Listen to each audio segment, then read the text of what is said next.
6 TV Bangla, সব খবর সবার খবর।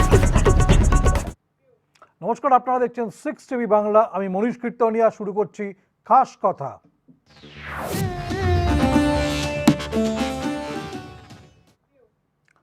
রাজ্যের রাজ্যপাল, তাকে নিয়ে বিস্তর আলাপ আলোচনা আমাদের অনুষ্ঠান করতে হয়। রাজ্যপালের অপসারণ নিয়ে দু চার কথা এর আগের দিন আমরা বলেছি। মুখ্যমন্ত্রী নিজে ক্ষোভ উগরে দিয়েছেন, চর্চা চলছেই, একের পর এক তোপ দাগা চলছে। বিশিষ্ট ব্যক্তিবর্গ বলছেন তার ভূমিকা নিন্দনীয়। কিন্তু যিনি রাজ্যপাল হন তিনি তো রাজ্যের রাজ্যপাল, কোনো একটি বিশেষ দলের তো হতে পারেন না। কিন্তু দেখা যাচ্ছে তার কর্মকাণ্ড সীমিত রয়েছে এবং তিনি যা যা করছেন তার সবটাই সীমিত রয়েছে একটি বিশেষ দলকে কেন্দ্র করে। সেই বিশেষ দলের অর্থাৎ বিজেপির ছোট বড় মেজো এমনকি চুনোপুটি নেতারাও যদি রাজ্যপালকে গিয়ে একটা কিছু দিয়ে আসছেন, রাজভবনে গিয়ে চিঠিচাপাটি করছেন, গিয়ে দেখা করে আসছেন, তিনি এক কাপ চা খাইয়ে সেটা শুনছেন, তারপরেই টেলিফোনটা করছেন রাজ্য সরকারের কোনো আমলাকে, অথবা মুখ্যমন্ত্রীকে, অথবা চিফ সেক্রেটারিকে, অথবা হোম সেক্রেটারিকে। কিন্তু উল্টো দিকে তিনি কোথাও গেলে, কোনো জেলায় গেলে, কোনো সফরে গেলে তিনি বাছাই করা বিজেপি লোকেদের বাড়ি যাচ্ছেন, সঙ্গে বিজেপি নেতারা থাকছেন। প্রশ্ন উঠছে, তাহলে তিনি কি বিজেপির রাজ্যপাল? হ্যাঁ, খাস কথা এটাই আমাদের আজকের আলোচনা বিষয়বস্তু, বিজেপির রাজ্যপাল। কেননা যে অবস্থায় তিনি বিষয়টিকে যেখানে দাঁড় করিয়েছেন, তার চেয়ারের, তার পদের গরিমাকে দাঁড় করিয়েছেন, সেখানে দাঁড়িয়ে এটা বলা ছাড়া এখন আর গত্যন্তর নেই। তিনি রাজ্যের রাজ্যপাল হলে তো তিনি ভ্যাকসিন নিয়ে কথা বলতেন, কেন্দ্রে গিয়ে প্রধানমন্ত্রীর সঙ্গে দেখা করে এসছেন, 4 দিনে সফরে গেছেন, দুবার করে প্রধানমন্ত্রীর সঙ্গে কথা বলেছেন, স্বরাষ্ট্রমন্ত্রী অমিত শাহর সঙ্গে কথা বলেছেন, আরও অন্যান্য ব্যক্তিবর্গের বাড়ি গিয়েছেন যারা বিজেপির লোক বলেই পরিচিত। খুব ভালো কথা। তিনি কি ভ্যাকসিন চাইতে গিয়েছিলেন রাজ্যের জন্য? না।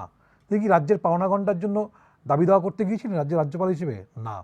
তিনি কি কেন্দ্র রাজ্য সুসম্পর্কের কথা বা কেন্দ্র রাজ্য সম্পর্ক যাতে আরও মসৃণ হয় সেই তার জন্য লিয়াজও করতে গিয়েছিলেন? না।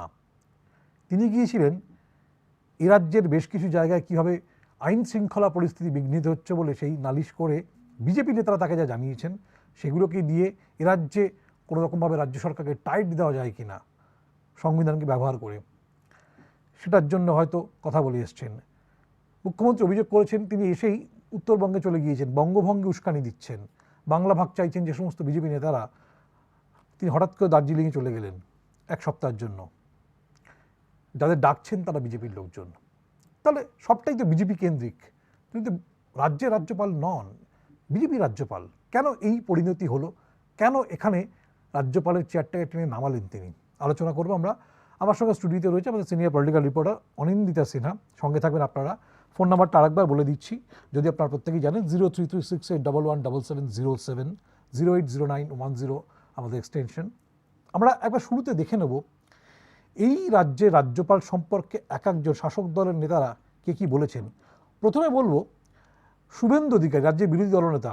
তিনি একটি এক্সিকিউটিভ কমিটির বিজেপির বৈঠক একটু আগে হেস্টিংসে ছিল, সেখানে হেস্টিংস থেকে বেরিয়ে তিনি কি বলছেন বা বিধানসভাতে বেরিয়ে তিনি কি বলছেন, তিনি আচমকা চলে যাচ্ছেন হাঁটতে বিধায়কদের নিয়ে রাজভবনে।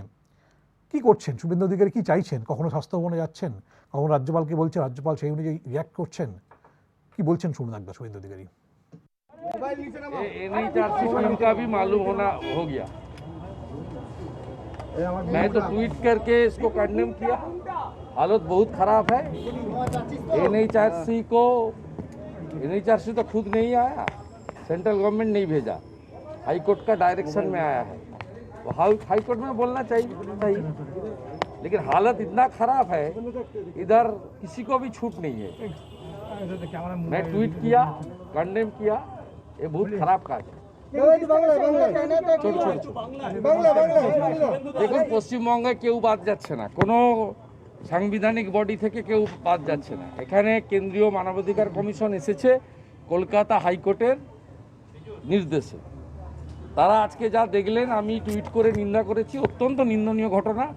এবং পশ্চিমবঙ্গের গাঁগঞ্জের অবস্থাটা দেখুক, পুলিশের নিষ্ক্রিয়তা দেখুক। পুলিশ মিথ্যা মামলা সাজানোর জন্য ব্যস্ত, পুলিশ তৃণমূল কংগ্রেসের গুন্ডাদের সেবা করার জন্য ব্যস্ত। আর ট্রাক থেকে তোলা তুলে পৌঁছে দেওয়ার জন্য ব্যস্ত। আজকে এনএইচআরসি দেখলো আসল ঘটনা, তাদের উচিত কোর্টে সঠিক রিপোর্টটা দেওয়া। দাদা যেখানে গেছিল যে এলাকায় প্রায় 40-এর উপরে ঘর সেখানে আক্রান্ত হয়েছে, আমি ছবি পেয়েছি, ছবি ভিডিও সব পেয়েছি। রাজ্যপাল সম্পর্কে এক একজন এক এক রকম বলছেন। এ রাজ্যে কেন্দ্রীয় মানবাধিকার কমিশনের টিম এসছে, তাই নিয়ে শুভেন্দু অধিকারী বলেছেন। তার আগে তিনি রাজ্যপালকে এই বিষয়ে জানিয়ে এসেছিলেন, রাজ্যপালও কেন্দ্রকে জানিয়েছিলেন। অর্থাৎ রাজ্যের জন্য কিছু নয়, তৃণমূলের বিরুদ্ধে তার বক্তব্য, মমতার বিরুদ্ধে বক্তব্য, বেসিক্যালি বিজেপির পার্টি অফিসের কোনো নেতার যা বক্তব্য, রাজ্য বিজেপি সভাপতি দিলীপ ঘোষের যা বক্তব্য, নরেন্দ্র মোদী অমিত শাহের যা বক্তব্য, একই সুরে একই বক্তব্য জগদীপ ধনখড়েরও, এর বাইরে কিছু নেই। সে কারণে তিনি বিজেপি রাজ্যপাল বলে ইদানিংকালে চর্চিত হচ্ছে রাজ্য রাজনীতিতে। এবার দেখে নেব সৌগত রায় তিনি কি বলছেন। রাজ্যপালের বিরুদ্ধে দুর্নীতির অভিযোগ করছি, উনি কেন 6 জন আত্মীয় স্বজনকে অফিসার ও স্পেশাল ডিউটি করেছে, তার জবাব এখন উনি দেননি। তবে যেটা চোখে দেখতে পাচ্ছি, রাজ্যপাল বিজেপি সক্রিয় কর্মকর্তা হিসেবে কাজ করছে। তাই বলছেন রাজ্য সরকারকে বিচলিত করা, ডিস্টার্ব করাই ওর কাজ। সৌগত রায় বর্ষিয়ান তৃণমূল নেতা, সাংসদ, মুখপাত্র তৃণমূল কংগ্রেসে, তিনি বলেছেন। আজকেই তৃণমূল ভবনে সাংবাদিক সম্মেলন করেছিলেন সুখেন্দু শেখর রায়, তৃণমূল মুখপাত্র। তিনি কি বলছেন একবার শুনে নেব। এই জয়েন্ট ডায়েরির একটা পাতা, হাওয়ালা কাণ্ডের যে জয়েন্ট ডায়েরি, সেই জয়েন্ট ডায়েরির একটি পাতা, তাতে সর্বশেষ নামটিতে রয়েছে ধনকড় এবং তার নামের পাশে 5 বলে একটা অঙ্ক লেখা আছে। যখন মামলা চলছিল সেই সময় অনেক রাজনৈতিক নেতা, বিভিন্ন দলের, তাদের নাম ওঠে এবং তারা লক্ষ লক্ষ টাকা উৎকোচ নিয়েছেন বলে অভিযোগ ওঠে। তার মধ্যেই এই ধনকড়ের নামও পাওয়া যায়। তো সেই ধনকড় এবং আমাদের মাননীয় রাজ্যপাল জগদীপ ধনকড় একই ব্যক্তি কিনা এটা আমার পক্ষে বলা সম্ভব নয়, কিন্তু ধনকড়রাই বলতে পারেন যে এটা কোন ধনকড়। অদ্ভুত সমাপতন বলবো না, এখনও অনেকগুলো এপিসোড বাকি আছে বলেই মনে হচ্ছে যতদিন তিনি এই রাজ্যে আছেন। কিন্তু একজন রাজ্যপালের বিরুদ্ধে হাওয়ালা কেলেঙ্কারিতে যুক্ত থাকার অভিযোগ আসছে। 1, 2 নম্বর, তিনি তার নিজের লোকদের তার ওএসডি করে রাজভবনে চাকরি দিচ্ছেন। 2, বিজেপি নেতাদের কথা অনুযায়ী চলছেন।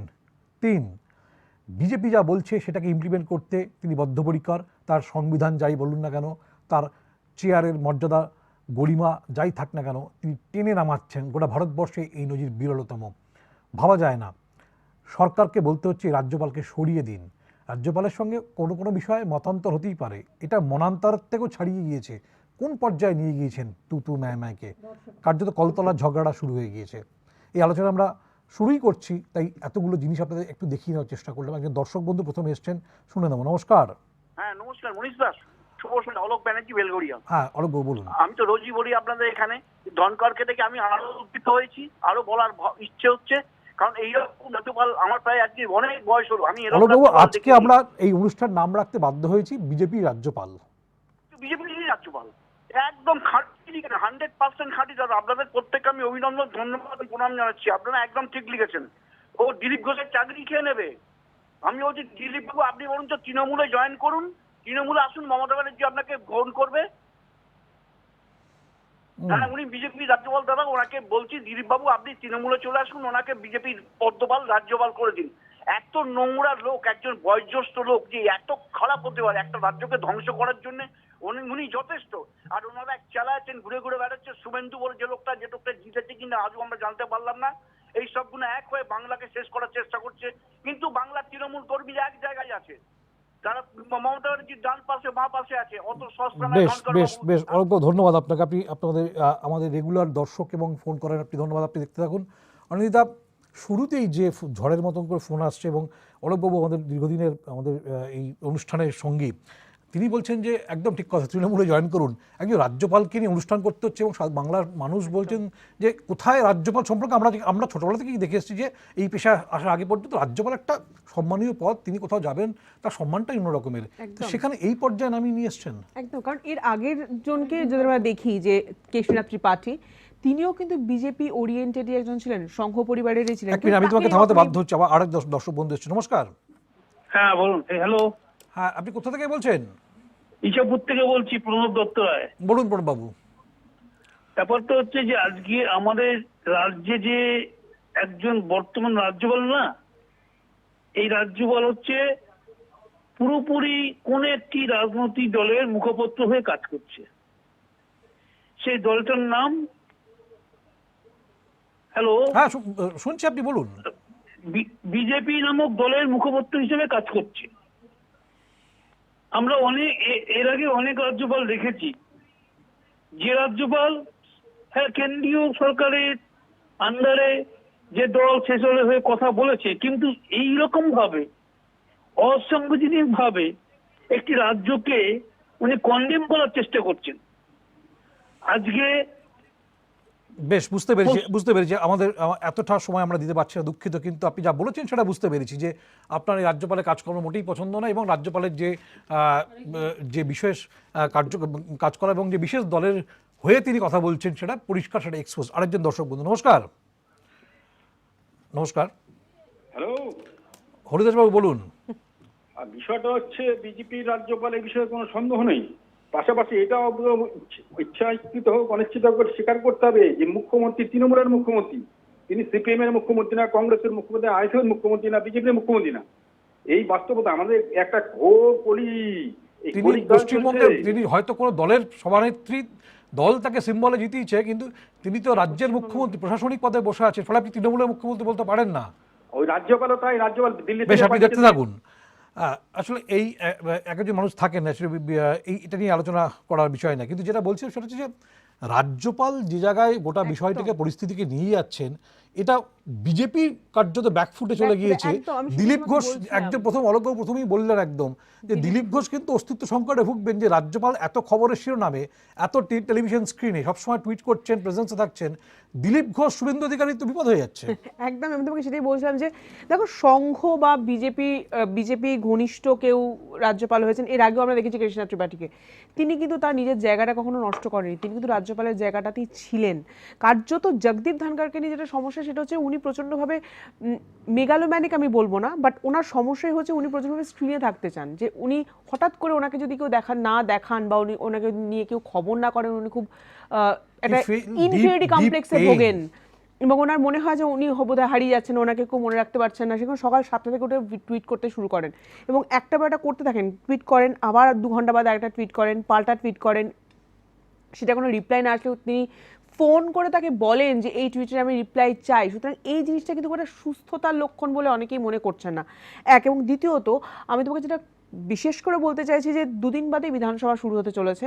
2 তারিখে ওনার স্পিচ, উনি বক্তব্য রাখবেন, এবং সেই বক্তব্যের ওপরে পরবর্তীকালে বাজেট সেশন, তার আগে ওনার বক্তব্য নিয়ে আলোচনা হবে, কোয়েশ্চেন আনসার সেশন আছে, সেখানে প্রধান বিরোধী দল বিজেপি তারা উত্তর দেবেন, বা কোয়েশ্চেন করবেন, তার উত্তর দেবে শাসক দলের যারা নির্বাচিত প্রতিনিধি। সুতরাং সেখানে দাঁড়িয়ে তিনি সত্যিই 2 তারিখে কী কী বক্তব্য রাখবেন, সরকারের তরফ থেকে যেগুলো ওনাকে লিখে দেওয়া হচ্ছে সেগুলো তিনি আদৌ বলবেন কিনা সেটা নিয়ে প্রশ্ন আছে। গতকাল তিনি সাংবাদিক সম্মেলন করে কি বলেছেন, যে সরকার পক্ষ থেকে যেটা লিখে দিয়েছেন সেটা ওনার মনে হচ্ছে ওটা ভুল। কেন, কিসের ভুল, কি ব্যাখ্যা, সেটা তিনি বলতে পারেননি, কিন্তু উনি বলেছেন উনি ভুল, ওনার মনে হচ্ছে সরকার যেটা লিখে দিয়েছে সেটা ভুল। সেখানে দাঁড়িয়েও কিন্তু একটা প্রশ্ন আছে যে একটা যদি আমরা প্রোটোকল দেখি, সেই প্রোটোকল অনুযায়ী রাজ্যপালের বেসিক সরকার যেটা বলছেন সেটার উপর বাস্তবতা রেখে সরকার যেটা বলছে সেটা তিনি পাঠ করেন।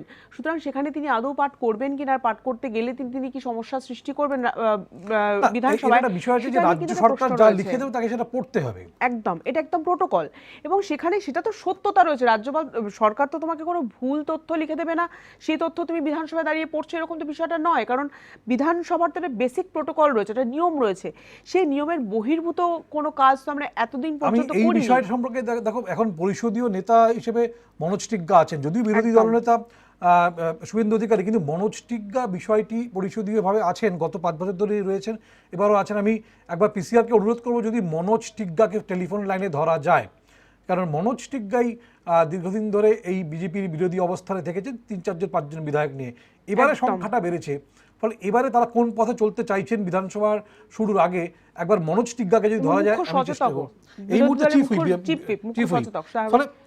ফলে এই মুহূর্তে গোটা বিষয়টা এমন জায়গায় দাঁড়িয়ে আছে যে মনোজ টিগ্গা যদি একবার তাকে ধরা যায়, তাহলে কি ভাবছে বিজেপি তাহলে সেটা জানা যাবে অন্তত।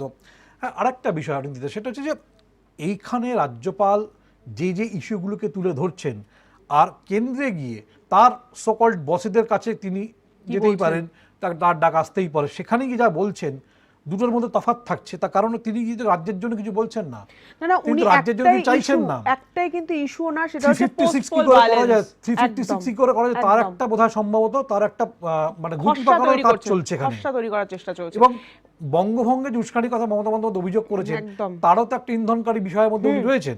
নিশ্চয়ই, এবং উত্তরবঙ্গকে কেন্দ্র করেছেন তিনি, একদম পুরো টার্গেট করেছেন। রাজ্যটা অশান্ত হয়ে ওঠে, আইন শৃঙ্খলা পরিস্থিতি তখন বলা হবে যে প্রচন্ড খারাপ, তাহলে আর্মি নামিয়ে দাও, রাষ্ট্রপতি শাসন ইত্যাদি জারি করে দাও। দেখো একটা বিষয় তো একদম স্পষ্ট, কারণ নির্বাচনের রেজাল্ট বেরোনোর পর থেকে রাজ্যপাল টুইট করছেন, যখন কোনো রকম কোনো সমস্যা ছিল না তখন থেকে তিনি টুইট করছেন পোস্ট পোল ভায়োলেন্স। ওনাকে এটাও বলা হয়েছে যে পোস্ট পোল ভায়োলেন্সের প্রমাণ দেখান আপনি, সেখানেও কিন্তু তিনি সে অর্থে কোনো প্রুফ বা সেরকমভাবে প্রমাণ তিনি দেখাননি, কিন্তু তিনি কনস্ট্যান্ট অভিযোগটা করে গেছেন যে পোস্ট পোল ভায়োলেন্স হচ্ছে। সেক্ষেত্রে দাঁড়িয়ে সরকারের তরফ থেকে, তৃণমূল কংগ্রেসের তরফ থেকে দীর্ঘদিন ধরে যে প্রেস কনফারেন্স বা সাংবাদিক সম্মেলন আমরা যেখানে গেছি, সেখানে বারংবার এটাই প্রশ্ন করা হয়েছে যে পোস্ট পোল যে ভায়োলেন্স হচ্ছে, যে মানুষ মারা যাচ্ছে, তার সঠিক চিত্রটা তুলে ধরতে, তারা তো সেটা এখনো পর্যন্ত তুলে ধরতে পারেননি। কার্যত সেখানে দাঁড়িয়ে রাজ্যের মানুষের প্রচুর সমস্যা রয়েছে। এই কোভিড সিচুয়েশনে মানুষ অনেক জায়গায় খেতে পাচ্ছে না, সেখানে তাদেরকে ত্রাণ দেওয়ার কথা বলা হয়েছে। তার মধ্যে ইয়াস যে একটা মানে লিটারালি একটা মহামারীর মতো একটা সিচুয়েশন চলছে, তার মধ্যে ইয়াসের মতো একটা দুর্যোগ এসছে, সেখানে মানুষজন সমস্যায় রয়েছে। উনি কিন্তু সেখানে যাননি, এবং সেখান থেকে সেখানকার মানুষের কথা তিনি তুলে ধরছেন না।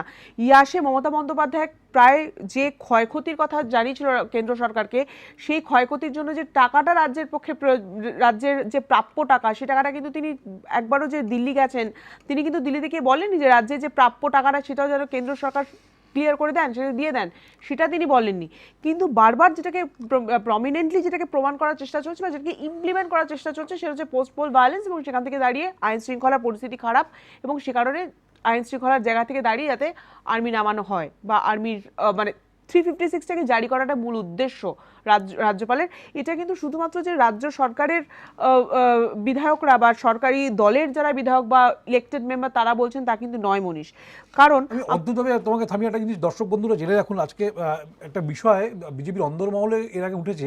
তারা বলছেন যে এই প্রথম বিজেপি যেমন ভোট পরবর্তী অধ্যায় তাদের কি কর্মসূচি ইত্যাদি নিয়ে তারা এক্সিকিউটিভ কমিটির মিটিং করেছে, সেখানে সেই মিটিংয়ে তারা রেজলিউশন এনেছে বা আনবে, যেখানে দাঁড়িয়ে রাজ্যপালকে তারা ধন্যবাদ জানাবেন তাদের তরফে। অনেকটি রাজনৈতিক দল তারা রাজ্যপালকে ধন্যবাদ জানাতেই পারে, সেটা সৌজন্য বিনিময়ের একটা প্রশাসনিক দিক সেটা, কিন্তু একটা পার্টিকুলার পার্টি, সেটা বিরোধী দলের অবস্থানে রয়েছে এখন, তারা তাদের রেজলিউশন পার্টির ভেতরে অভ্যন্তরীণ সাংগঠনিক বৈঠকে তারা রাজ্যপালকে ধন্যবাদ দিয়ে রেজলিউশন আনছেন। তার কারণ কি, যে তারা যা যা বিষয়গুলো নিয়ে রাজ্যপালের কাছে গিয়েছিলেন, ঠিক সেই বিষয়গুলোকে নিয়ে রাজ্যপাল মমতাকে ব্যতিব্যস্ত করার চেষ্টা করেছেন, রাজ্য সরকারকে ব্যতিব্যস্ত করার চেষ্টা করেছেন। চিফ সেক্রেটারি, হোম সেক্রেটারি বা প্রশাসনিক কর্তা ব্যক্তিদের তিনি ডেকে ধমকেছেন, রিপোর্টই করেছেন, এবং সবথেকে বেশি কথা যে পোস্ট পোল ভায়োলেন্স নিয়ে তিনি এত মাতামাতি করছেন, সেই মাতামাতি সম্ভবত শুভেন্দু অধিকারীও করছেন না বা অন্যরা কেউ করছেন না। এখন হঠাৎ করে দেখা যেতে পারে যে পিএসসি কমিটির চেয়ারম্যানের পদটি মুকুল রায়কে কেন দেওয়া হলো, এটা নিয়েও রাজ্যপাল কিন্তু যে কোনো দিন বক্তব্য রাখতে পারেন। এখন অনেকে মজা করে বলছেন, এই রাজ্য রাজনীতির অন্দরমহলে যারা কান পাতেন তারা জানেন, মজা করে বলছেন যে তাহলে বিজেপির হেস্টিংসের সাংগঠনিক বৈঠকে রাজ্যপালকে ডাকাটাই শুধু বাকি আছে এখন, বা সাংগঠনিক বৈঠক যদি রাজভবনে হয় এটাই বা অসুবিধে কোথায়? একদম একদম সেই জায়গাটা উঠে আসছে। মানে এটা মজা করে বলা হলো যে সাংঘাতিক রকম অবস্থান, রাজ্যপাল কিন্তু কোথায় আলোচনা হচ্ছে, কি লেভেল আলোচনা হচ্ছে। একদম এর আগে যখন আমরা যদি একটুখানি পেছন দিকে যাই, সিঙ্গুর আন্দোলনের সময় মমতা বন্দ্যোপাধ্যায় দীর্ঘদিন 26 দিন অনশন করেছিলেন, সেখানে গোপালকৃষ্ণ গান্ধী গেছিলেন, সেখানেও তো বিরোধী দলের হিসেবে তখন তাকে সমর্থন জানিয়ে গোপালকৃষ্ণ গান্ধী গেছিলেন। তখন তো তৃণমূল কংগ্রেসের অন্দরে এই ধরনের বৈঠকে কখনো এই সিদ্ধান্ত হয়নি যে গোপালকৃষ্ণ গান্ধীকে ধন্যবাদ জানানো হবে। তার মানে সেখানেও কোথাও একটা তো নিউট্রালিটি ছিল, নিউট্রাল জায়গাটা ছিল। আজকে জগদীপ ধনকরের যা পরিস্থিতি যেখানে দাঁড়িয়ে আছেন উনি, বা যেভাবে তিনি তার নিজের যে চরিত্র বা নিজের যে মানে ইমেজ মানুষের সামনে তুলে ধরেছেন, তিনি নিজেকে বিজেপির মুখপাত্র হিসেবে তুলে ধরেছেন, এটা কিন্তু রাজ্যপাল হিসেবে অ্যাকসেপ্টেড নয়। কারণ আমরা ছোট থেকে যেভাবে থামাতে বাধ্য হচ্ছে। একজন দর্শক বন্ধু চলে এসেছে। নমস্কার, কে বলছেন? হারিশা থেকে বলছি, রঘুনাথ মল্লিক। বলুন রঘুনাথ বাবু। আচ্ছা, বিজেপি রাজ্যপাল তোমার সাংবাদিক সংবিধান বইটাই পড়েনি। আর বিজেপি এরা যে ভোট চায় জনগণের কাছে, তো জনগণের কথা তো ভাবেই না, ওরা তো খালি খালি ভোটই চায় আর খালি র্যালি করে, অমুক করে তমুক করে, লোকের বাড়িতে গিয়ে খায়। হ্যাঁ, বেশ, রাজ্যপাল বুঝতে মানে পেরেছি। সংবিধানে আপনি দেখতে থাকুন, বুঝতে পেরেছি। আসলে সাংবিধানিক এখতিয়ারের মধ্যে থেকে যা যা করছি বলে তিনি বলছেন, আসলে সেগুলো কতটা সংবিধান মেনে হচ্ছে আর কতটা রীতিনীতি মেনে হচ্ছে। আমরা বারবার বলছি যে কোনো আলোচনাতেই যে আইন একটা বিষয়, তার আইনের ধারা বিবরণী আর একটা বিষয়, এবং আইনের মধ্যে থেকে কাজ করাটা যেমন সাংবিধানিক একটা বিষয়, এই একই রকমভাবে তার অনেকগুলো ট্রেডিশনাল দিক আছে, সেটাও মেনটেন করে চলতে হয় এবং সেটা মেনটেন করে চলা দরকার হয়, এবং রাজ্যপাল সেটা কতটা মানছেন সেটা নিয়ে প্রশ্ন উঠছে। এটা আর একটা বিষয়, সেটা হচ্ছে যে রাজ্যপালের সঙ্গে মুখ্যমন্ত্রীর যে সম্পর্কের বাতাবরণ বা যে সম্পর্কের উষ্ণতা থাকার কথা, সেটা প্রথম দিন থেকেই কার্যত নেই। বামেদের আমলেও রাজ্যপালকে অনেকে পছন্দ হয়নি, তারা কেন্দ্রের দ্বারস্থ হয়েছিল রাজ্যপাল পরিবর্তন করার জন্য, কিন্তু সেটা কখনো এই তিক্ততার লেভেলে যায়নি যে রাতবিরেতে তিনি টুইট করছেন। তিনি মানে রাজ্যপালের প্রথম দিন থেকে এখনও পর্যন্ত যদি টুইটের সংখ্যা দেখা যায়, সেটা কার্যত এরপরে না হয় তার গোটা টেনিও ওয়ার্ল্ড রেকর্ড হয়ে যেতে পারে। এত টুইট তিনি করেন, তাকে টুইট পাল বলেই কটাক্ষ করে অনেকে ডাকেন। একদম। এবং সকাল 7টা থেকে টুইট করেন উনি, স্বাভাবিকভাবেই সেখানে দাঁড়িয়ে। এবং আপনি যেটা বলছেন যে শুধু টুইট করে উনি ছেড়ে দেন না, উনি টুইট করেন, আবার 2 ঘন্টা 3 ঘন্টা বাদে ফলো আপ করেন, ওটার কোনো মানে রিটুইট হয়েছে কিনা অপোজিশন থেকে, মানে উনি যে টুইটটা করেছেন তার কোনো রিপ্লাই তিনি পেয়েছেন কিনা, যদি রিপ্লাই না পান তিনি নিজে উদ্যোগ নিয়ে তাকে ফোন করে বলেন যে এই টুইটে রিপ্লাই দিতে হবে। সুতরাং এটা কিন্তু রাজ্যপালের এখতিয়ার বহির্ভূতই, মানে যেটা আমরা এতদিন ধরে কাজ করছি, তার থেকে বড় কথা আমরা যেটুকু পড়াশোনা করে শীতলকুচি ঘটনার পরে তিনি হঠাৎ করে চলে গেলেন উত্তরবঙ্গে, যাদের ওই মারা গিয়েছে এবং যারা বিজেপির লোক বলে পরিচিত সেই বাড়িতে গেলেন, জন বার্লার সাথে কথা বলার পরে নিশীথ প্রামাণিককে সঙ্গে নিয়ে গিয়েছিলেন। একদম। যদি একটা ঘটনা ঘটেছে, নির্বাচন চলাকালীন সেন্ট্রাল ফোর্স গুলি চালিয়েছে, যারা মারা গিয়েছেন তারা তো মানুষ, ধরে নিচ্ছে তাদের মধ্যে 2জন বিজেপি সমর্থক আর 4জন তৃণমূল সমর্থক তো ছিলেন। একদম। আপনি যখন বিজেপি সমর্থকের বাড়িতে গেলেন, খুব ভালো কথা, আপনার পছন্দ, আপনি যান। রাজ্যের রাজ্যপাল হিসেবে, সাংবিধানিক প্রধান হিসেবে রাজ্যের, তা আপনার ভূমিকা নিরপেক্ষ হওয়া উচিত। আপনি যারা মারা গিয়েছেন দেখতে গিয়েছেন, কথা বলতে গিয়েছেন, সহানুভূতি জানাতে গিয়েছেন, একদম ওখানে গিয়েছেন, সবার বাড়িতে যাবেন, সকলের কাছে যাওয়া উচিত। এটা করেননি। সঙ্গে নিশীথ প্রামাণিক যাচ্ছেন, তাহলে সেখানকার বিধায়ক কেন থাকবেন না, সাংসদ কেন থাকবেন না তৃণমূলের, এরা থাকবেন না কেন? তাহলে শুধুমাত্র সাংসদ নিশীথ প্রামাণিক থাকলেই যে হতে, সেখানে রবীন্দ্রনাথ ঘোষ ছিলেন না, কুচবিহারের অবিসংবাদী নেতা রবীন্দ্রনাথ ঘোষ তিনি ছিলেন না, দীর্ঘদিন ধরে তিনি ওখানে উদয়ন গুহ কি ছিলেন? কেউ ছিলেন না। দিনহাটার নাচি ছিলেন না, তাহলে কারা থাকলেন ওখানে? এই প্রশ্নগুলো উঠছে, তার পক্ষপাতিত্বের অভিযোগটা উঠছে, এবং সেটা খুব ন্যাক্কারজনকভাবে। কাউকে কাউকে পছন্দ হতেই পারে, কিন্তু পক্ষপাতিত্ব এমন একটা প্রকাশ্যে চলে আসছে, সেটা রাজনৈতিকভাবে দৈন্যতার পরিচয় দিচ্ছে বিজেপিরও এবং রাজ্যপালের সার্বিকভাবে সেই প্রাতিষ্ঠানিক জায়গাটারও। একদম। এবং সেখান থেকে দাঁড়িয়ে কিন্তু একটা জিনিস বারবার উঠে আসে, যে মমতা বন্দ্যোপাধ্যায় বলে, মানে সাংবাদিক সম্মেলনে বলছেন, তিনি অনেকবার চিঠি দিয়েছেন যে এই রাজ্যপালকে যাতে রাখা না হয়। এটাও কিন্তু একটা ইতিহাসের জায়গা থেকে দাঁড়িয়ে যদি আমরা দেখি, তাহলে এটা একটা বিশাল বড় একটা দিক, যে রাজ্যের মুখ্যমন্ত্রীকে চিঠি লিখতে হচ্ছে কেন্দ্র সরকারের কাছে যে তাকে যেন এই রাজ্যে রাখা না হয়, কারণ তিনি মানে রাজ্যের কাজে সমস্যা ক্রিয়েট করছেন। অপসারণের জন্য একটা চিঠি উত্তর প্রধানমন্ত্রী দেননি। একজন দর্শক বন্ধু চলে এসেছেন, শোনাবো কি বলছেন। নমস্কার। নমস্কার। নমস্কার। হ্যাঁ, কোথা থেকে বলছেন? মুর্শিদাবাদ কান্দি থেকে। বলুন। এমতো অবস্থায় রাজ্যপালের বিজেপির এজেন্ট হয়ে, যেমন সবাই বিজেপির এজেন্টরা দিল্লি থেকে এসেছিলেন আবার ফিরে গেছেন, বিজেপির এজেন্ট হয়ে এসেছেন, এখন ওনার ফিরে যাওয়া উচিত, মান সম্মান নিয়ে চলে যাওয়া উচিত। আর ওনার এই পশ্চিমবাংলায় থেকে পশ্চিমবাংলায় অশান্তি বাড়াবার চেষ্টা করাটা ঠিক নয়। বেশ, আপনি দেখতে থাকুন। ঠিকই যে মান সম্মান, তার ব্যক্তি মান সম্মানের কথাটা আসছে না এখানে। বিষয়টা হচ্ছে যে রাজ্যপালের যে চেয়ার, রাজ্যপালের যে পদ, সেই বিষয়টি, সেটার গরিমা বোধহয় তিনি অনেক দিন আগেই ধুলোয় মিশিয়ে দিয়েছেন। যারা তৃণমূল করেন, যারা করেন না, যারা সংবিধান বিশেষজ্ঞ, যারা বিশিষ্ট ব্যক্তিবর্গ সমাজের, তারাও কার্যত নিন্দা করেছেন এবং অত্যন্ত কঠোরভাবে বলেছেন যে রাজ্যপালের এই ভূমিকা হওয়া উচিত নয়। কিন্তু কেন করছেন তিনি? নির্দিষ্ট কোনো এজেন্ডা আছে কি? কিন্তু সেটা তো 2021-এ ফুলফিল হলো না। তাহলে হোয়াট নেক্সট? আলোচনা আসবে একটা বিরতির পর, সঙ্গে থাকুন।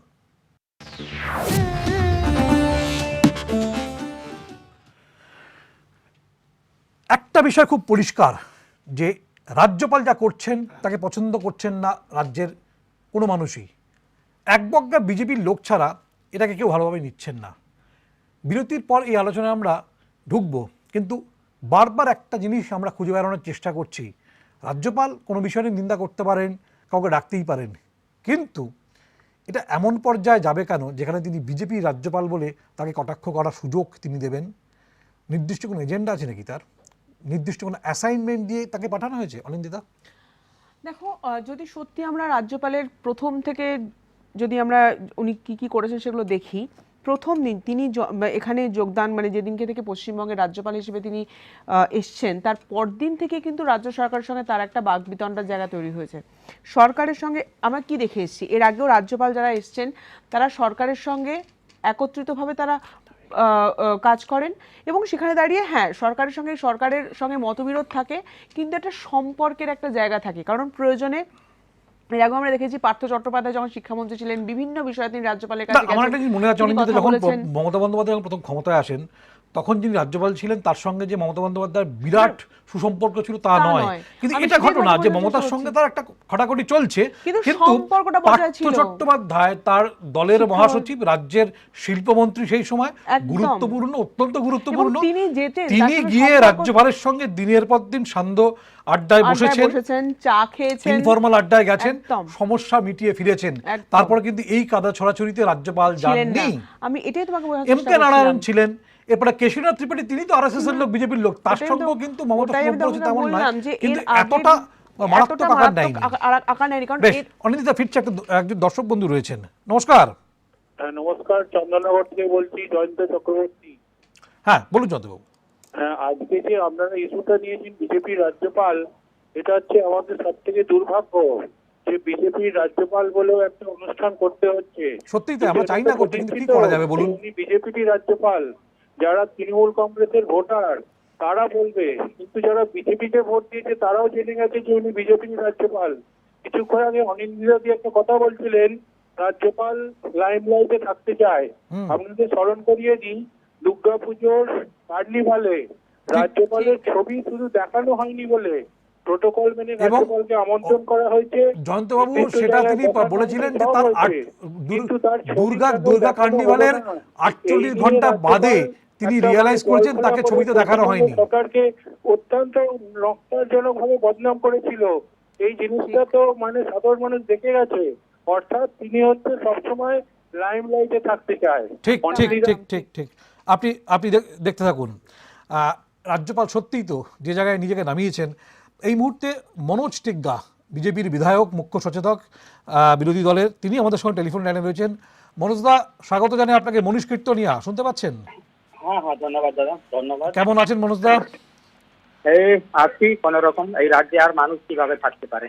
আচ্ছা, এই প্রশ্ন তো আপনি যেমন করছেন বিরোধী দলের বিধায়ক হিসেবে, আবার একই রকমভাবে রাজ্যপালও করছে। সাংঘাতিকভাবে রাজ্যপালকে বলা হচ্ছে বিজেপি রাজ্যপাল, তিনি তো বিজেপি নেতার মতো আচরণ করছেন। বিধানসভা শুরু হতে যাচ্ছে 2 তারিখ থেকে, রাজ্যপাল নাকি বলেছেন যে রাজ্য সরকারের লিখে দেওয়া ভাষণ পড়বেন না বা তিনি রদবদল করতে চান, কিন্তু প্রোটোকল তো সে কথা বলে না, যা লিখে দেওয়া হবে তাই পড়তে হবে, পছন্দ হোক বা না হোক। কি হবে মনোজদা? পশ্চিমবঙ্গে যারা সত্যি কথা বলবে তাদের ঠাঁই নেই, ঠিক আছে? এখানে দুর্নীতি হচ্ছে, মানুষ মার্ডার হচ্ছে, রেপ হচ্ছে, এই কথা কিন্তু মানে শাসক দল কোনো মতে বিশ্বাস করবে না। যেহেতু রাজ্যপাল একজন সাংবিধানিক সর্বোচ্চ সাংবিধানিক পদে আছেন, সত্যি কথা উনি বলছেন, সেই জন্য এটা ওনাদের গায়ে লাগছে। সত্যি কথা বলা একরকম, সত্যি কথা বলতে কেউ বারণ করছে না, কিন্তু রাজ্যপাল যেভাবে রিয়াক্ট করছেন, যেভাবে সরাসরি বাকবিতণ্ডায় জড়াচ্ছেন এবং যেভাবে তার বিরুদ্ধে অভিযোগ আসছে এবং তিনি যেভাবে জবাব দিচ্ছেন, সেটা তো আপনার দেওয়ার কথা। আপনি বিজেপি নেতা, আপনি দিতে পারেন, দিলীপ ঘোষ দিতে পারেন, শুভেন্দু অধিকারী দিতে পারেন, অন্য জয়প্রকাশ মজুমদার দিতে পারেন, প্রতাপ চট্টোপাধ্যায় দিতে পারেন, এরা দিতে পারেন, কিন্তু রাজ্যপাল এভাবে রিয়াক্ট করবেন কেন? তাকে বিজেপি লিডার মনে হবে কেন? জবাব দেওয়াটাই স্বাভাবিক, ঠিক আছে? প্রশ্ন আসে তো জবাবটা দিতেই হবে না। যদি প্রশ্ন না আসে তাহলে জবাব দেওয়াটা না, কিন্তু প্রশ্ন আসে তো আমাকে জবাবটা দিতেই হবে। রাজ্যপালকে এখন বিজেপি রাজ্যপাল বলা হচ্ছে, যে তিনি আর রাজ্যের রাজ্যপাল নেই, বিজেপি রাজ্যপাল, কি বলবেন? দেখুন, তারা তো মানুষকে কিভাবে অপমান করতে সর্বোচ্চ সাংবিধানিক পোস্টকে ওনারা সম্মান দিতে জানেন না। আমি বললাম না, সত্যি কথা বললে বিজেপির লোক, যদি কেউ সত্যি কথা বলে তাহলে বিজেপির লোক হয়ে যায়। আপনি উত্তরবঙ্গের মানুষ, যেখানে থাকেন অত্যন্ত ভালো জায়গা আমি জানি। উত্তরবঙ্গ কেন গোটা পশ্চিমবঙ্গকে ভাগের একটা চক্রান্ত হয়েছে বলে বারবার করে আপনারা জানেন, আপনার দলের লোক সৌমিত্র খাঁ এবং জন বার্লা, আপনারই প্রতিবেশী, প্রায় পাড়া প্রতিবেশী জন বার্লা, এরা বলেছেন সেখানে রাজ্যপাল উস্কানি দিচ্ছেন। আপনার প্রতিক্রিয়া? দেখুন, কেউ উস্কানি দিচ্ছে না, যেহেতু উত্তরবঙ্গের লোক সবসময় বঞ্চিত, সেটা কংগ্রেস শাসনই হোক, বামপন্থী শাসনে হোক, আর 10 বছরের টিএমসি শাসনে হোক, বঞ্চিতর কথা বলছেন ওনারা। ঠিক আছে, যেহেতু বঞ্চিত আছে, যদি আমি সবসময় বঞ্চিত হয়ে থাকি তাহলে স্বাভাবিক কারণে আমার মনের মধ্যে বিভিন্ন ধরনের প্রশ্ন উঠতেই পারে। সেই প্রশ্নটা উঠেছে যে আমরা বঞ্চিত আছি, আমাদেরকে কেউ দেখাশোনা করছে না। বিগত 34 বছরে বাম শাসনে আমরা বঞ্চিত ছিলাম, আমরা 10 বছরও বঞ্চিত ছিলাম। তো স্বাভাবিক কারণেই একটা প্রশ্ন ওঠাটাই স্বাভাবিক। কিন্তু আজকে আমি বলতে চাই যে আজকে যে পশ্চিমবঙ্গ আছে, এটা বিজেপির আমাদের যিনি প্রতিষ্ঠাতা শ্যামাপ্রসাদ মুখার্জির জন্যই কিন্তু আজকে পশ্চিমবঙ্গ আছে। ঠিক আছে, তো এটা ওনাদের যেহেতু টিএমসির বলার কিছু নেই, সেই জন্য বলা হচ্ছে যে বিজেপি বঙ্গ বলছে, বিজেপি রাজ্য ভাগের চক্রান্ত। কিন্তু এই রাজ্য ভাগের চক্রান্ত টিএমসি করতেছে। যারা আলাদা রাজ্যের ডিমান্ড করেছিল গোর্খা জনমুক্তি মোর্চা, তাদের সুপ্রিমোকে কিন্তু দিল্লি থেকে কলকাতা, কলকাতা থেকে দার্জিলিং এর উঠানোর কাজ কিন্তু টিএমসি করেছে, বিজেপি করে না। এটা টিএমসি কে ভাবতে হবে। কিন্তু সেই লোককে তো সেই গোর্খা জনমুক্তি মোর্চার বিমল গুরুংকে সঙ্গে নিয়ে তো আপনারা দুবার বলা ভালো তিনবার বিজেপির সাংসদ পেয়েছেন। বিজেপি আপনাদের ঢেলে ভোট দিয়েছে পাহাড়ে। আপনারা বলেছেন পাহাড়ে আপনারা করে দেবেন, যে গোর্খাল্যান্ড দিয়ে দেবেন, সেই সুতো ঝুলিয়ে রেখে, আঙুর ফল ঝুলিয়ে রেখে এটা করেছেন। এখন বিমল গুরু যখন পাল্টি খেয়েছেন, তখন বিমল গুরু আপনাদের কাছে খারাপ হয়ে গেলেন। না না না, আমরা কোনোদিনও আলাদা রাজ্যের কথা বিজেপি বলেনি গোর্খা জনমুক্তি করতে। আমরা সবসময় উন্নয়নের কথা বলেছি। আর ওদের যেটা ছিল সেটা আমরা যতটুকু সম্ভব গোর্খাল্যান্ডের দাবি নিয়ে তো সেখানে প্রচার হয়েছে। বিমল গুরুরা সাপোর্ট করেছে আপনাদের সাংসদকে, যে কারণে না, বিজেপি কোনোদিনও বলে নাই যে আলাদা গোর্খাল্যান্ড করে দিব। ওদের যে সমস্যা আছে সেই সমস্যার আমরা পিপিএস মানে পিপিএস পার্মানেন্ট পলিটিক্যাল সলিউশনের কথা বলেছে, আলাদা রাজ্যের কথা কোনোদিনও। বেশ মনোজদা, আজকে এক্সিকিউটিভ কমিটির মিটিং ছিল আপনাদের, মিটিং শেষে কি হলো, কি সিদ্ধান্ত হলো, কোন পথে চলবে বিজেপি রাজ্যে? বিজেপি আমাদের একটা পুরোপুরি সাংগঠনিক বৈঠক ছিল যে আগামী দিন যেটা আমাদের নির্বাচনের পরে যে এই পরিস্থিতি আছে, এই পরিস্থিতিতে দাঁড়িয়ে সংগঠনটাকে আগামী যে নির্বাচনগুলো আছে সেই নির্বাচনকে মাথায় রেখে পঞ্চায়েত, মিউনিসিপ্যাল কর্পোরেশন, মিউনিসিপ্যালিটি ভোটগুলো আছে, সেখানে সংগঠন কিভাবে ঢেলে সাজানো যায় সেই জন্য আমাদের। রাজীব বন্দ্যোপাধ্যায় আজকে মিটিংয়ে যোগ দেননি, তাকে লিঙ্ক পাঠানো হয়েছিল, তিনি কিন্তু লিঙ্ক খোলেননি, লিঙ্কে যোগ দেননি রাজীব বন্দ্যোপাধ্যায়, কি বলবেন?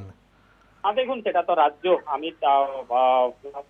সবাইকে লিঙ্ক পাঠানো ছিল।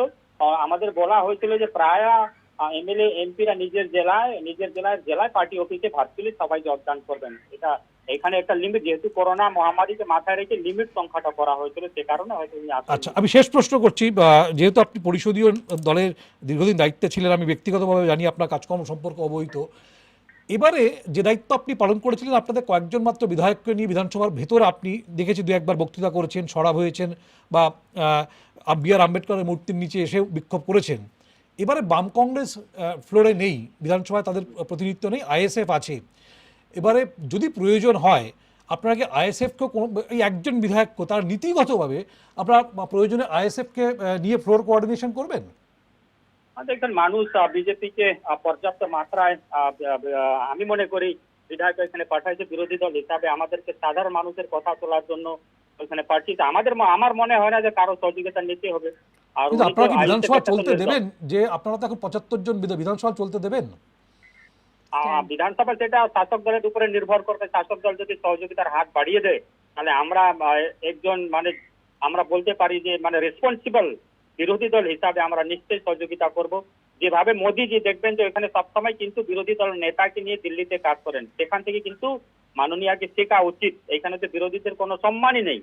ঠিক আছে, সরকার যদি সহযোগিতার হাত বাড়িয়ে দেয় আমরা নিশ্চয়ই সহযোগিতা। মুকুল রায় কি করবেন? মুকুল রায় তো বিরোধী বেঞ্চেই বসবেন, পিএসসি চেয়ারম্যান হবেন। তখন আপনি যদি কোনো হুইপ দেন, চিফ হুইপ হিসেবে যদি কোনো হুইপ দেন, বা আপনার নেতা শুভেন্দু অধিকারী যদি হুইপ দেন, সেক্ষেত্রে ভোটাভুটির ক্ষেত্রে বা কোনো ক্ষেত্রে সেক্ষেত্রে কি করবেন? একটা অস্বস্তিকর পরিস্থিতি তৈরি হবে তো মুকুল রায়কে নিয়ে।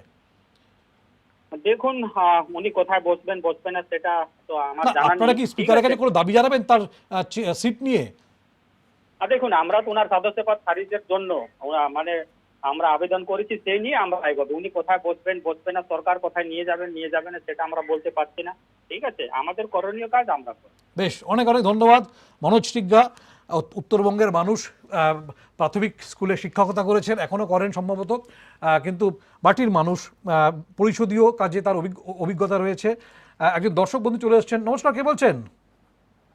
আমি বাঁকুড়া পাত্র সাহেব তাজগ্রাম থেকে বলছি। হ্যাঁ বলুন। হ্যাঁ বলছি, এই রাজ্যপাল যথার্থ অর্থেই বিজেপির রাজ্যপাল। আচ্ছা, কেন এই কথা আপনার মনে হয়? হ্যাঁ, এই কথা কেন মনে হয়? এটা তো আমরা আমাদের অনুষ্ঠানের নাম রেখেছি, ঠিক? না, ওনার সমস্ত কর্মকাণ্ডের মধ্য দিয়ে পক্ষপাতিত্বের একটা মানে প্রমাণ পাওয়া যাচ্ছে। ওনাকে আমি খুব দুর্নীতিগ্রস্ত এবং কি বলবো, ওই ধান্দাবাজ এবং স্তাবক একজন রাজ্যপাল বলে মনে হয়। বেশ, পশ্চিমবাংলায় অনেক রাজ্যপাল আছে। আপনি দেখতে থাকুন। ঠিকই বলেছেন, আপনি আপনার মতামত জানিয়েছেন। অভিজিৎ ঘোষ আমাদের নিউজ কোঅর্ডিনেটর, তাকে একবার ধরার চেষ্টা করলে আমরা তার মতামত জানতে পারতাম। আজকে বিজেপির রাজ্যপাল নিয়ে অনুষ্ঠান আমরা করছি। অনিন্দিতা, যে কথা মনোজ টিগ্গা বলছিলেন, দুদিন বাদে দেখা যাবে যে কিন্তু ঘটনা যে মনোজ টিগ্গা তার মতো করে গত 5 বছরে বিজেপির যে কর্মকাণ্ড সেটা ভেতরে করেছেন আমরা দেখেছি। এবার তাকে বেশ খানিকটা চলতেই হবে যে শুভেন্দু অধিকারীর কথা অনুযায়ী।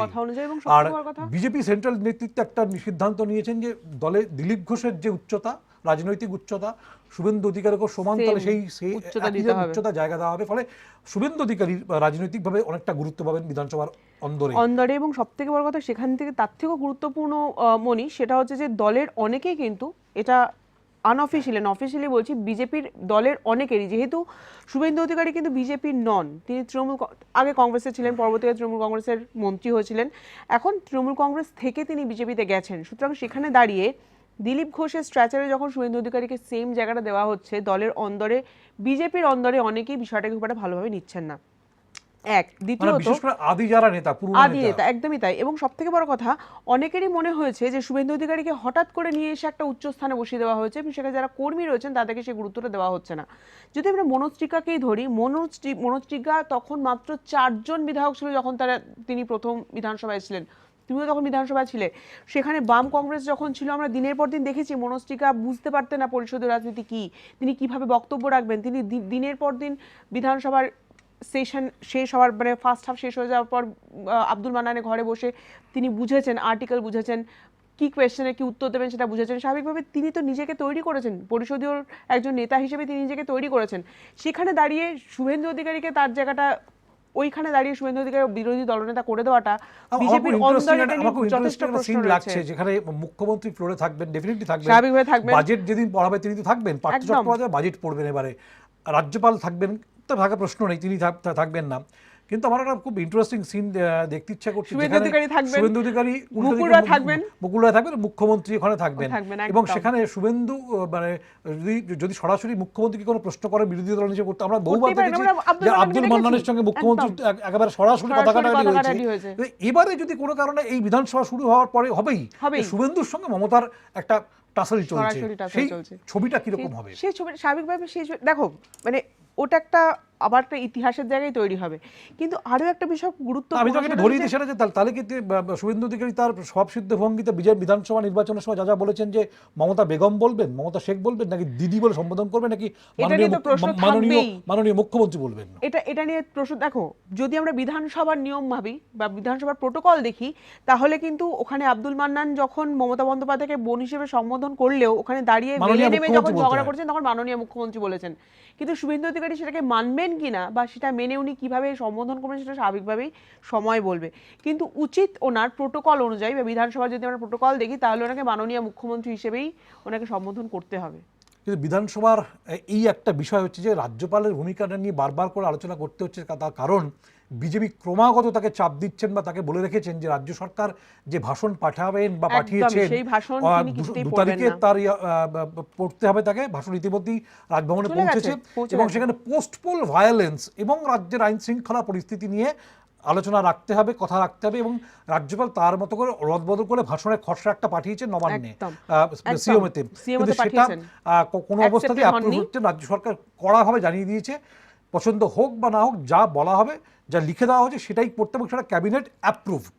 একদম। কিন্তু এরপর যদি দেখা যায় যে রাজ্যপাল ভাষণ পছন্দ হচ্ছে না, বলে ভাষণ পড়লেন না বা তিনি যাবেন না, গিয়ে তার নিজের মতো করে করলেন, বা ভাষণ যেটা নিলেন কিন্তু পড়লেন উল্টোটা, দেখো এটা হতেই পারে, এটা হতে পারে, কিন্তু রাজ্য সেক্ষেত্রে সরকার লেখা লাইন পড়লেন না, লেখা লাইন পড়লেন না, এবং হয়তো পড়লেন, পড়ার পরে তিনি যেহেতু বিধানসভায় দাঁড়িয়ে তিনি বললেন যে এটা পড়ার পর বললেন যে এই যা লেখা হয়েছে পড়লাম কিন্তু এটা আমি মানি না। একদমই, যদি সেটা হয় তাহলে বিধানসভার রেকর্ডে সেটা থাকবে এবং সেটা একটা ইতিহাস গঠন হবে, সেটা স্বাভাবিকভাবে বলা যায়। কিন্তু এই টাসেল বা এই সিচুয়েশনটার মধ্যে কি রাজ্য সরকারও পড়তে চাইবেন, এটা একটা বড় প্রশ্ন।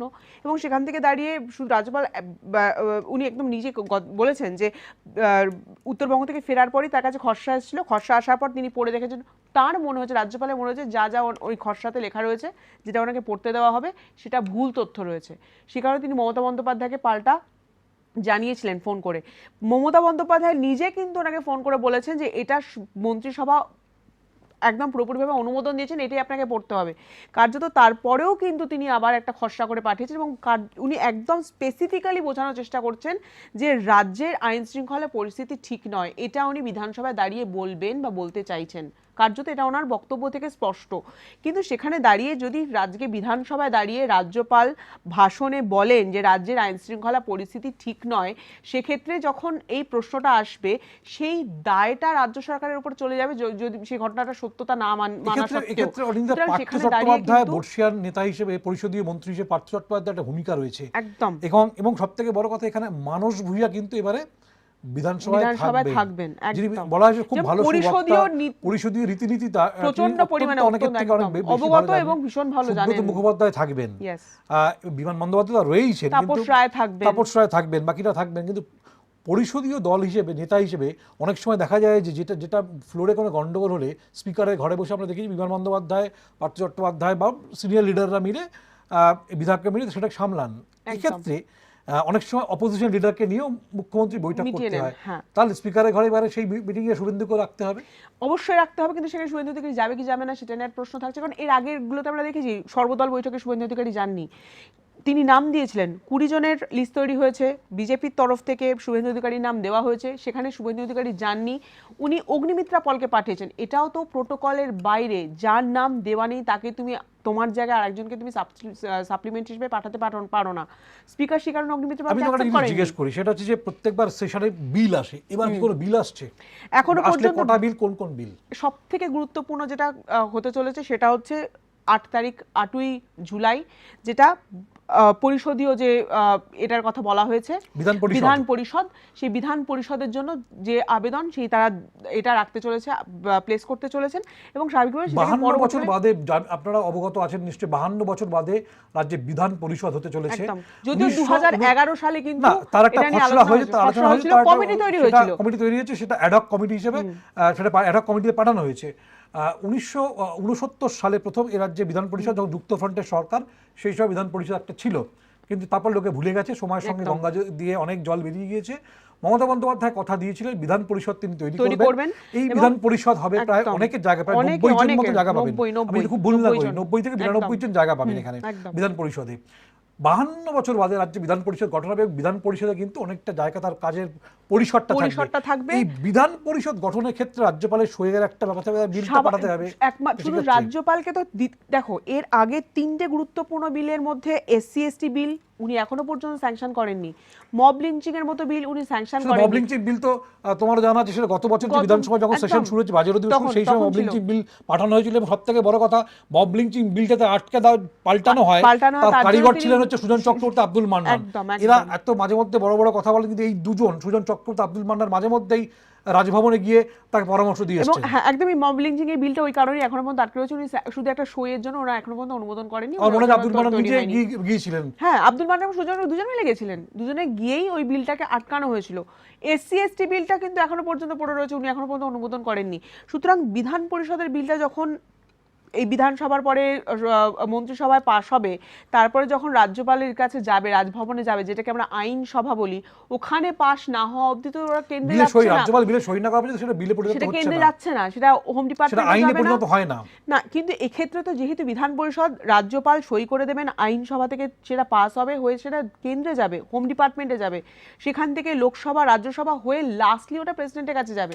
সুতরাং ওই অবধি যাবে কি না এটা নিয়েও প্রশ্ন না, আছে। যদি এবার না যান, মমতা বন্দ্যোপাধ্যায় একটা বলার জায়গা থাকবে যে তিনি বিধান পরিষদ তৈরি করার উদ্যোগ নিয়েছেন, বিজেপি আটকে দিয়েছে, এতে বিজেপির ক্ষতি হবে, মমতার কিছু হবে না, মমতা অ্যাডভান্টেজে থাকবেন। কিন্তু একটা জিনিস খুব পরিষ্কার যে বিধানসভার অলিন্দের ভেতরে রাজ্যপাল না থাকলেও তিনি পরতে পরতে প্রত্যেকটা সিঁড়ির কোনায়, প্রত্যেকটা জায়গায় তিনি থাকবেন এবং থাকবেন। আরেকটা বিষয়, আমি যে বিধান পরিষদ বিল বাদ দিলাম, এর বাইরে যে ছোট ছোট বিলগুলো আসে বিভিন্ন বিষয় নিয়ে, এবারে সেরকম কতগুলো বিল আছে? এখনো পর্যন্ত 7 তারিখে অবধি, মানে 7 তারিখ অবধি বিজনেস ঠিক হয়েছে। এখনো পর্যন্ত যেটুকু কথা রয়েছে 10 তারিখ কিংবা 12 তারিখ অবধি বিধানসভা চলবে, যদিও এখনো পর্যন্ত ঠিক রয়েছে 10 তারিখ অবধি চলবে। তার মধ্যে কিন্তু বিধান পরিষদ নিয়ে সব থেকে বেশি গুরুত্বপূর্ণভাবে তারা দেখছেন। তার মধ্যে যেটা রয়েছে সেটা যে বাজেট সেশনটা রয়েছে, বাজেট নিয়ে আলোচনা রয়েছে। এখনো পর্যন্ত বিল নিয়ে কিছু আলোচনা হয়নি। 7 তারিখ অবধি যে BA committee, business advisory committee যে সিদ্ধান্ত, সেই সিদ্ধান্তে একমাত্র বিধান পরিষদকেই গুরুত্ব দেওয়া হয়েছে। 7 তারিখে আবার একটা বিএ কমিটি বসবে, তখন যদি কোনো বিলের কথা তারা ভাবেন, যদি তারা বিজনেস দিতে পারেন, তাহলে বিধানসভা বাড়বে, নতুবা 10 তারিখের মধ্যে শেষ হয়ে যাবে। প্রথম বিধানসভা 10 তারিখের মধ্যে শেষ হয়ে যাবে। বিজনেসের জন্য এমন সময় অনেক কটাক্ষ করা হয়েছিল যে বিজনেস দিতে পারছেন না বলে হাউস চালানো যাচ্ছে না, আব্দুল মান্নানা বলতেন। কিন্তু কোভিডের জন্য হাউস অল্প করা হয়েছিল, ভেঙেছিল, 3 দিন 4 দিন করা হলে 3 দিনের হাউস 1 দিনে হয়েছে। কিন্তু এবার একটা বিষয় নিশ্চিত যে বিধানসভার কর্মী যারা রয়েছেন তারা প্রত্যেকেই প্রথম ভ্যাকসিন, অনেকে দ্বিতীয় ভ্যাকসিনটাও 2 ডোজ পেয়ে গেছেন। সাংবাদিকদের ভ্যাকসিন দেওয়া হয়েছে বিধানসভায়, আমরা বিধানসভা থেকে ভ্যাকসিন পেয়েছি, তুমিও পেয়েছো, অনেকে সেকেন্ড ডোজ হয়ে গেছে, আমার তো হয়েইছে। কিন্তু কথা হচ্ছে যে রাজ্যপাল যদি ব্যাগরা দিতে চান, ব্যাগরা দেবেনও প্রথম দিন থেকে শুরু করে, তাহলে সাংবিধানিক পদের যে জায়গাটা, মর্যাদা, যে রাজ্যপালকে একেবারে নিয়ে আসা প্রোটোকল মেনটেন করে করা, কিন্তু তিনি গিয়ে যদি প্রথম দিনই সেই গণ্ডগোল সূত্রপাত করেন, আমার নিজের ধারণা যদি সেটা হয় তাহলে প্রথম দিন থেকে সেটাকে কেন্দ্র করে তৃণমূল বিধায়করা হইচই করবেন, তার সুযোগ নেবে বিজেপি, নিয়ে ফ্লোর থেকে বেরিয়ে গিয়ে তারা ওয়াকআউট করে বেরিয়ে এসে বি.আর. আম্বেদকরের মূর্তির নিচে ধর্নায় বসবেন, অথবা মক অ্যাসেম্বলি বসবেন, যেটা যে চিত্রের আগে আমরা দেখেছি, বাম কংগ্রেস যে চিত্র দেখিয়েছে, একদম আম্বেদকরের মূর্তির নিচে মক বিধানসভা করেছেন, সেখানে তারা পুরো বিধানসভা একটা প্যারালাল বিধানসভা চালিয়েছেন যে আমরা বিধানসভার অন্দর দম বন্ধ করে দেব, এবং রাজ্যপালের মতন এরকম মানুষ থাকলে তো আরো সুবিধা হবে সে কাজটা করতে। এবং শুধু তাই না, তারা একটা কথা বারবার বলছেন যে আমরা বিধানসভাকে ব্যবহার করব। এটা তো ডেফিনিট, বিরোধীদের কাজই বিধানসভাকে ব্যবহার করা, বিরোধীদের কাজই বিধানসভার অন্দরে রাজ্য সরকার, একদম রাজ্য সরকারের ভুল ধরিয়ে দেওয়া। কিন্তু তার মানে তো এটা নয়, গঠনমূলক বিরোধীদের কাজ করতে হবে, একদম। কিন্তু তার মানে তো এটা না যে আমি যদি এই ইন্টেনশন নিয়ে রাখি যে আমি বিধানসভাটা নষ্ট করব, তাহলে তো কোনোটা কাজটাই হবে না। কিন্তু বিজেপির যেটা বক্তব্য সেটা হচ্ছে বিধানসভাকে তারা ব্যবহার করবেন। এবং বলতে পারি সেটা যে অনেকে বিধানসভার ভেতরে যদি বিজেপি এটা করেন, রাজ্যপালের প্রচন্ড মদত থাকবেই সেখানে, কিন্তু ভোটাভুটির ক্ষেত্রে তারা যদি ভোটাভুটি চান বা কোনো কিছুতে সংখ্যা গরিষ্ঠতায় কোনো বিল আটকাবে না, ডেফিনেটলি আটকাবে, কারণ সরকার পক্ষে তো বিজেপি সংখ্যা বেশি, কিন্তু একই জিনিস যেটা বাম কংগ্রেসও করেছে, তার সেটা এবারে বিজেপিরাও করবে, যে সবেতেই ভোটাভুটিতে যাওয়ার চেষ্টা করবে। বিজেপির বিধায়করা যেভাবে শুভেন্দু অধিকারীকে যে ছবি আমরা দেখতে পাচ্ছি, যেরকম হাঁটতে হাঁটতে গিয়ে বিজেপি এরকম ওখানে গিয়ে ধর্ণা দিয়েছে, বা বিজেপি একেবারে সরাসরি বারান্দায় উঠে গিয়ে রাজভবনের সেখানে একটা কার্যত আসরও বসিয়ে ফেলেছে, গণবিচার সভা বসিয়ে ফেলেছিল, এবং রাজভবন সেটা দেখতে খুব সুন্দর মনে হয়েছে। রাজ্যপাল বেরিয়ে এসে বারান্দায় তার সভা বসিয়েছেন। এই ছবি যদি হয়, এবং সেটা শাসক দলের কোনো বিধায়ক কোনো কিছু যাচ্ছেন, সেই ছবি আমরা দেখছি না। কোনো গণসংগঠন রাজ্যপালের কাছে কোনো বিচার চেয়ে কিছু বলছেন আমরা দেখিনি, কোনো স্বেচ্ছাসেবী সংস্থা যাচ্ছে আমরা দেখছি না। বিজেপির নেতারা বারে বারে যাচ্ছেন এবং তার অ্যাপয়েন্টমেন্ট চাইলেই পাওয়া যাচ্ছে, বাকিরা অ্যাপয়েন্টমেন্ট চাইলে পাচ্ছেন না। এই ছবিটা কিন্তু দেখতে ভালো লাগে না। দেখো, যদি সেটাই হতো, রাজ্যপাল যদি নিজের জায়গাটা ধরে রাখতেন, তাহলে বেশ কিছু লোকজন, মানে একটা এনজিও, কিছুদিন আগে আমরা ছবি করেছি যে ভেড়ার পাল নিয়ে গেছেন, এবং তিনি বলেছেন যে ভেড়াগুলো কেন নিয়ে এসেছি, আমরা যখন প্রশ্ন করেছিলাম তিনি বলেছেন যে এখানে ভেড়াগুলো এসে দাঁড়িয়ে গেছে, আমি জানি না কেন এসেছেন। সুতরাং সেখানে দাঁড়িয়ে একটা সাধারণ মানুষের কাছে তো উনি ওনার নিজের চরিত্র বা ওনার যে ইমেজটা কি তৈরি করেছেন সেটাও তো একটা প্রশ্ন। একটা সাধারণ মানুষ, উনি তো কোনো রাজনৈতিক রাজ্যপালের দর্শক বন্ধু চলে এসেছেন, শুনে কি বলছেন। নমস্কার। হ্যাঁ নমস্কার। কোথা থেকে বলছেন? ফুলিয়ার থেকে বলছি। বলুন। বলছি যে রাজ্যপাল, বিজেপির রাজ্যপাল তো এবার আপনাদের এই খবরে অত ভাবে না দেখালে পারে আমার মনে হয় রাজ্যপালের ওই কাজগুলো মানে করতে পারবে না, ওরা একদম পুরোপুরি ই করে দেন, মানে ছবি দেখানোই বন্ধ করে দেন, ঠিক আছে? বেশ। না ঠিকই, দেখুন রাজ্যপাল আমরা সংবাদ মাধ্যম হিসেবে যা ঘটে সেগুলো তুলে ধরি, ফলে রাজ্যপাল তিনি রাজ্যের রাজ্যপাল তাকে দেখাবো না এটা হয় না, তাকে আমরা বয়কট করতে পারি না, রাজ্যপালকে আমরা বয়কট করতে পারি না, তিনি সাংবিধানিক প্রধান এই রাজ্যের, সংবাদ মাধ্যমের অঙ্গ হিসেবে আমরা কখনোই একজন সাংবিধানিক প্রধানকে বয়কট করতে পারি না যতক্ষণ না তিনি দুরূহ কিছু কোনো কাজ করে বসছেন। যদিও তিনি যেসব কাজ করেছেন সেগুলো কোনোটাই খুব সুবিধাজনক নয়, ন্যাক্কারজনক, কিন্তু তবুও এটা আমরা করতে পারি না। তবে খাস কথায় যে আলোচনা আমরা এতক্ষণ চালাচ্ছিলাম, আমাদের সময় শেষ, এখনও পর্যন্ত নতুন করে আর আমরা টেলিফোন নিতে পারবো না।